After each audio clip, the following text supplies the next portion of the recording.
यहाँ से स्टार्ट करेंगे। डेली का टारगेट यहाँ पर डे नंबर 60 रहेगा, डे नंबर 60 है।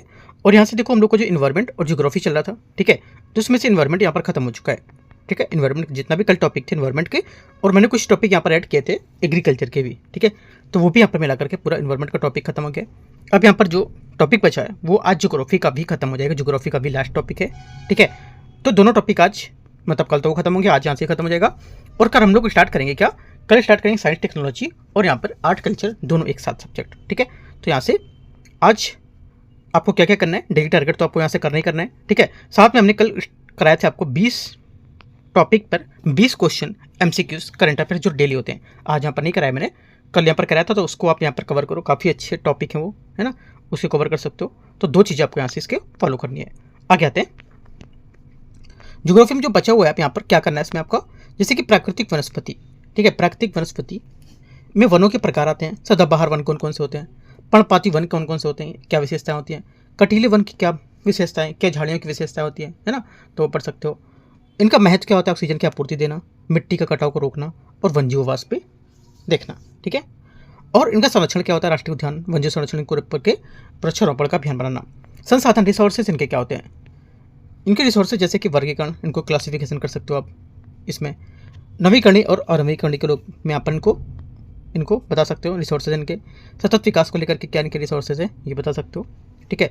उसके बाद कृषि एग्रीकल्चर, एग्रीकल्चर में आपका खेती के प्रकार है ना, खेती के प्रकार, निर्वहन खेती, वाणिज्यिक खेती और जैविक खेती भी इसमें आ जाएगी आपकी, राइट। उसके बाद कुछ प्रमुख फसलें हैं जैसे कि गेहूं चावल, नकदी फसलें, कपास गन्ना हो गई, ठीक है, आपकी खाद्य फसलें ये हो गई और पेप फसलें ये हो गई। आपसे यूपीएससी क्वेश्चन क्या पूछेगा, यूपीएससी नहीं पूछेगा कि चावल खेती कहाँ से कब तक या कितना उसमें टेम्परेचर की आवश्यकता होती है।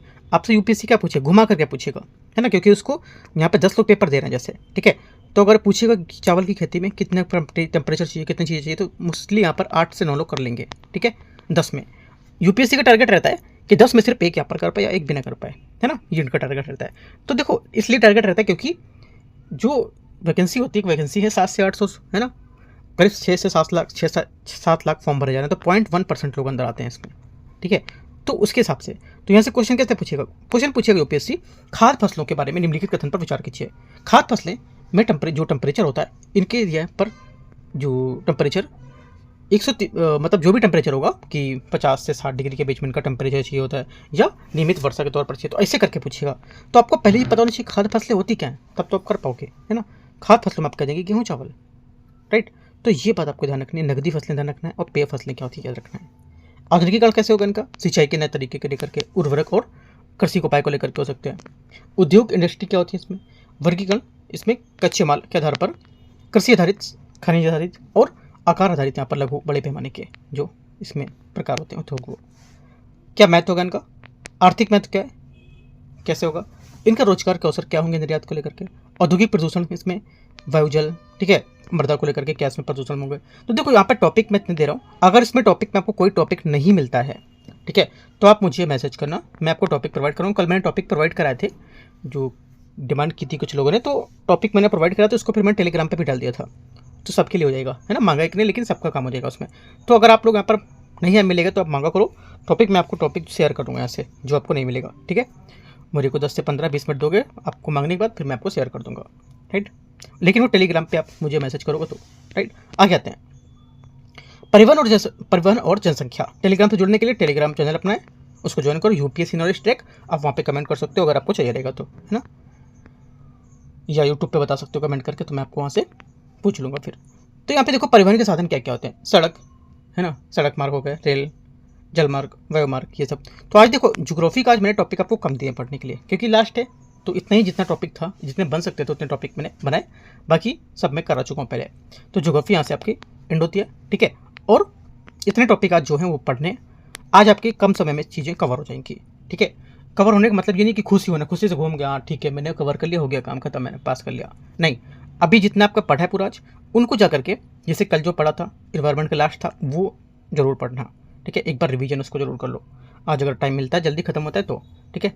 और उसके बाद फिर अपना जो टेस्ट पेपर है उसको भी सॉल्व कर सकते हो, फुल लेंथ टेस्ट लगा सकते हो, सेक्शनल टेस्ट लगा सकते हो, ठीक है। अपने आप को देखो आप ही जांच सकते हो कि आप नहीं बोलते लोग कि एक महीने में क्या क्या पढ़ना है ना, क्या क्या चीज़ें एक महीने में पढ़नी चाहिए।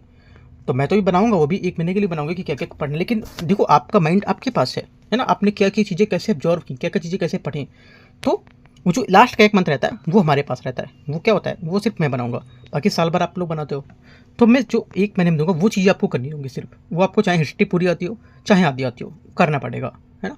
तो एक अभी जो मंथ है अभी आएगा 25 को मैं वीडियो बनाऊंगा, उसमें आपको क्या क्या चीज़ें कवर करनी है, ठीक है, तो मैं आपको बताऊंगा। राइट, स्टार्ट करते हैं। और यहाँ से और जो करंट अफेयर्स के भी हैं, जैसे कि कोल इंडिया आईटी मद्रास को लेकर के यहाँ पर सतत ऊर्जा की स्थापना की गई थी, इसको लेकर के काफ़ी न्यूज़ में थी चीज़ें। तो ये पूरा पढ़ना है, ये पूरा रीड करो। और रीड करने के बाद अभी देखो आज मैंने दृष्टि का और विजन का पेपर भी कराया हुआ है सुबह, ठीक है। तो वो पेपर में क्या था, क्वेश्चन रिपीट सब थे, जो मैं टारगेट में रहता हूँ वो सब क्वेश्चन रिपीट हो रहे हैं। तो टारगेट इतना अच्छा से कवर कर लो कि सब क्वेश्चन आपके आएंगे जो रिपीट होते जाएंगे वो, है ना। तो आप क्वेश्चन भी देख सकते हो, मैंने बताया भी था वहाँ पे कि ये क्वेश्चन टॉपिक में दे चुका हूँ। तो जो लोगों ने किया होगा तो वहाँ से क्वेश्चन सॉल्व कर पाएंगे उसके, ठीक है। तो ये सब टॉपिक यहाँ पर, इसको पूरा रीड करो। रीड करने के बाद आप इसकी आंसर देख सकते हो। इसमें टोटल एक टॉपिक में 3 क्वेश्चन है। 3 क्वेश्चन आप तो जैसे कोल इंडिया के बारे में क्वेश्चन पूछ रहा है, ठीक है। उसके बाद यहाँ से फिर सतत ऊर्जा को लेकर के क्वेश्चन है ना। और उसके बाद फिर तीसरा क्वेश्चन है इस पहल को लेकर के कि यहाँ पर कैसे रूपांतरित करेगा, क्या काम का प्रावधान होगा, है ना, क्या केवल ये विदेशी और सौर तकनीक पर आधारित होगा या नहीं। तो इसके बारे में आप जब पूरा रीड करोगे चीज़ों को, तब आपको यहाँ से पता चलेगा क्या है ये, कैसे रीड करना है। मैंने ऊपर आपको टॉपिक दिया, उसी टॉपिक से ये सब क्वेश्चन है। आगे आते हैं, और देखो यहाँ पर आंसर भी दे रखा है मैंने। आंसर तुरंत नहीं देखना है, आपने सॉल्व किया देख लिया हाँ कौन सा आ रहा है, पहले का वही, पहले का सी, दूसरे का डी, ऐसे सब नहीं देखना है। आपको पहले पढ़ लेना है टॉपिक को, ठीक है। पूरा पढ़ के आपको क्वेश्चन सॉल्व करना है। उसके बाद सॉल्व करने में जैसे कि मेरा ए आ रहा है ना, देखते हैं, चलो आंसर बाद में देख लेंगे। दूसरा तीसरा, तीनों सॉल्व कर लिए, आंसर अपना उठाओ और बाद में देख लो कि हाँ मेरा क्या पहला सही आ रहा था, क्या दूसरा सही, क्या तीसरा सही है। एक एक करके आंसर नहीं देखना है, ठीक है। बाद में आप आंसर देखना, तो आपको रियलाइज होगा कि मैंने उसमें ये क्या गलती की थी, ठीक है। आगे आते हैं क्वेश्चन 2, टॉपिक 2 है। टॉपिक 2 यहाँ से भारत का स्वदेशी 7nm प्रोसेस, जो प्रोसेसर सेमीकंडक्टर, इसका क्रांति का नया अध्याय, इसको लेकर के आपको पढ़ना है। शक्ति, है ना, और ISC जो है भी, इसके बारे में पूरा रीड करो आप। और इसमें भी 3 क्वेश्चन है, 3 क्वेश्चन यहाँ से भी आपको सॉल्व करने, ठीक है। तो इस टाइप से टोटल हमने आज 12 क्वेश्चन दिए हैं, ठीक है। देखते हैं इसको सबको। टॉपिक 3 यहाँ से ब्लॉकचेन तकनीकी काफ़ी न्यूज़ में रहती है हमेशा, इस बार फिर से न्यूज़ में है। ये PIB की न्यूज़, PIB की सितंबर लास्ट की न्यूज़ है ये, ठीक है, उसमें न्यूज़ में थी। तो UPSC क्वेश्चन पूछ सकता है, इस बार घुमा के पूछेगा, क्वेश्चन पूछेगा। कैसे पूछ सकता है मैं आपको थोड़ा सा बता देता हूँ कि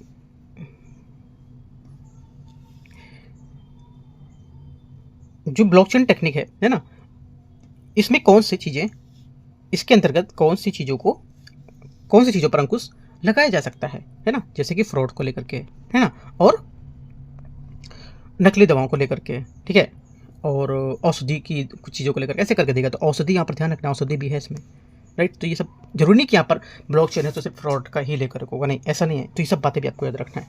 कुछ एक्स्ट्रा पॉइंट यहाँ पर मिलेंगे, जितना पढ़ोगे ना टॉपिक तो सब मिलेंगे आपको ये, ठीक है। आगे आते हैं, ये आपके 3 क्वेश्चन हो गए। देखो यहाँ से क्वेश्चन भी है, औसत कर्नाटक सरकार की एक ब्लॉकचेन पहल है जो दवाओं की आपूर्ति श्रृंखला को ट्रैक करती है। क्या होगा, पढ़ोगे तो पता चलेगा क्या है ना। तीनों टॉपिक आपको मतलब पूरा टॉपिक पढ़ना है, फिर आपके क्वेश्चन यहाँ से सॉल्व होंगे। अगर देखो इस टॉपिक से क्वेश्चन आता है ब्लॉकचेन को लेकर के, तो मैंने उतनी चीज़ें दे दी आपको कि यहाँ से सफिशिएंट है उतनी, ठीक है। और क्वेश्चन यहाँ से अगर पूछेगा तो इतने क्वेश्चन, 3 क्वेश्चन में कहीं ना कहीं पॉइंट तो आपको मिलेगा ही, ठीक है। आगे आते हैं, क्वेश्चन टॉपिक नंबर 4 है DNRLM, ग्रामीण समुदाय को सशक्तिकरण का खाका तैयार करना। इसको लेकर के ये पूरा टॉपिक है, रीड करो और इसके MCQ को सॉल्व करो।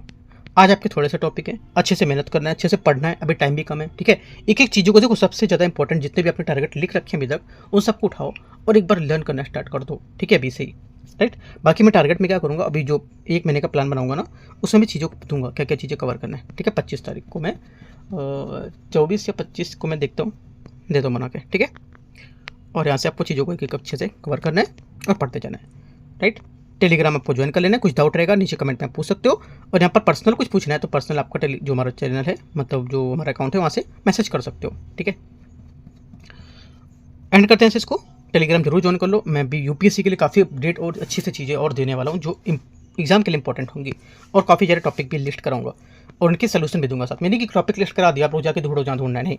टॉपिक लिस्ट करने के साथ साथ मैं आपको उनके सोल्यूशन भी दूंगा, चीज़ें कहाँ से आप यहाँ से पढ़ सकते हो, ठीक है। दे भी चुका हूँ और भी दूंगा मैं, राइट। तो इसलिए आपको जुड़ना है टेलीग्राम चैनल से भी और चीज़ों को अच्छे से फॉलो करते रहना है और डेली पढ़ते रहना है, राइट।